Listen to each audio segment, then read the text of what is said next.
Hey Drita, it's the 28th of July of Paris 2024 Olympics. We've just seen Roland Garros or Dan Evans not play tennis. The next day, my mum and sister came over to watch the badminton, and on that evening we watched Mali versus Paraguay in the football.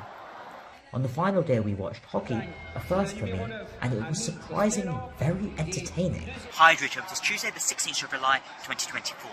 Today you are in Stockholm, Sweden, specifically at the Vasa Museum.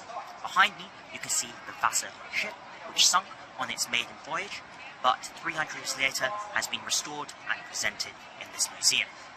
You actually arrived in Stockholm yesterday morning after a 7 AM flight from Heathrow with your mother and your sister. We walked around the old town area, saw the Parliament, the Royal Palace, went to the Nobel Prize Museum, a few other things. We then went to Skansen, the first open-air museum in the world. There we went to an aquarium, a zoo, saw some animals of course, and replicas of buildings that Swedish people lived in a couple hundred years ago. The Stockholm Underground is only about 70 years old and has murals or artworks in all of the stations, and we've seen a few of them behind me. You can see one of them. This morning you took a train from Stockholm to Copenhagen across the Baltic Sea, and you're now at the top of the round tower where you can see a lot of Copenhagen behind me, and you're doing a little bit of a walking tour. This morning you continued to view palaces, taking some picturesque photos along the bank. Now you're at Tivoli Amusement Park, a 250-year-old park that apparently inspired Walt Disney to create his Disney parks. It's what you would expect: some shows, some rides, some food. Now at Christiania, which is a commune inside Copenhagen, claiming to be independent of Denmark. Stockholm and Copenhagen have been fairly far, very clean. A little bit too expensive. You're paying £3 for a bottle of water. Nice 5-day trip. Hi Rita, it's the 2nd of October 2024. This year you became a Freeman of the City of London. Greater London is split into 32 boroughs, for example Enfield, where I was born, as well as the City of London, more colloquially known as the Square Mile. It traces its origin back to 34 AD with the Romans, where it is called Londinium, but now it's more commonly known for its financial services. For example, Macquarie, the investment bank I used to work at, was within the city border. It is run by the City of London Corporation, headed by the Lord Mayor of the City of London, not to be confused by the Mayor of London.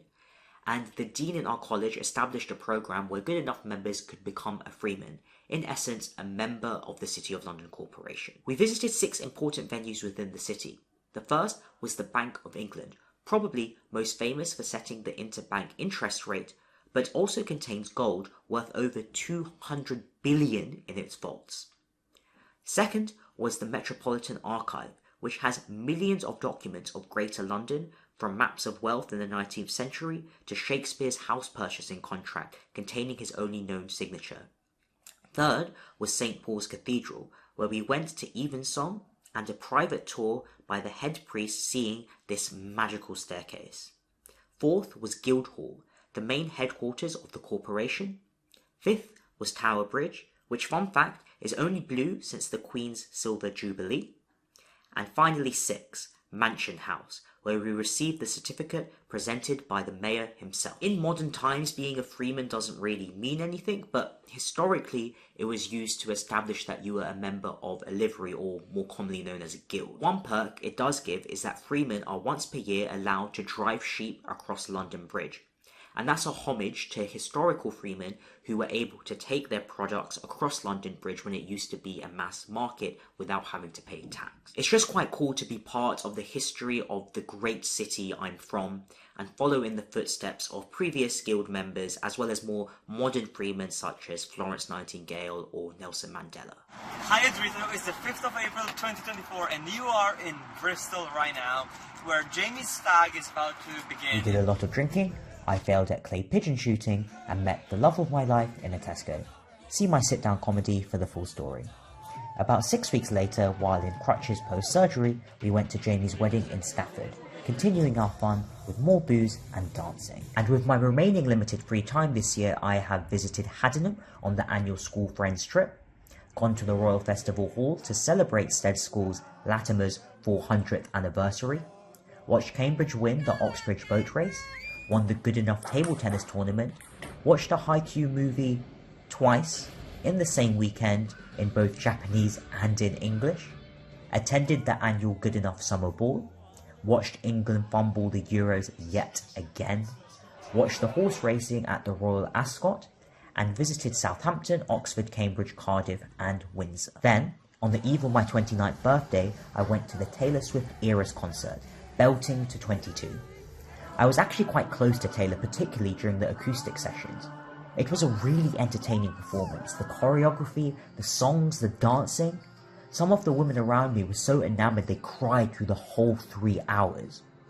Later that week, I celebrated my 29th with many of my close friends at the pub, and a few days later I went to the Doctor Who BBC Prom special, which, as a lifelong Doctor Who fan, was fantastic. The music, the monsters, the speeches. And last week I watched my first ever club football game, Arsenal beating Brighton 4-1, along with plenty of dinners, drinks, and staying up late nattering with friends till the early morn. It's been a tough year at Rito, but if I've learnt anything, it's that life is for living. See you in the near future.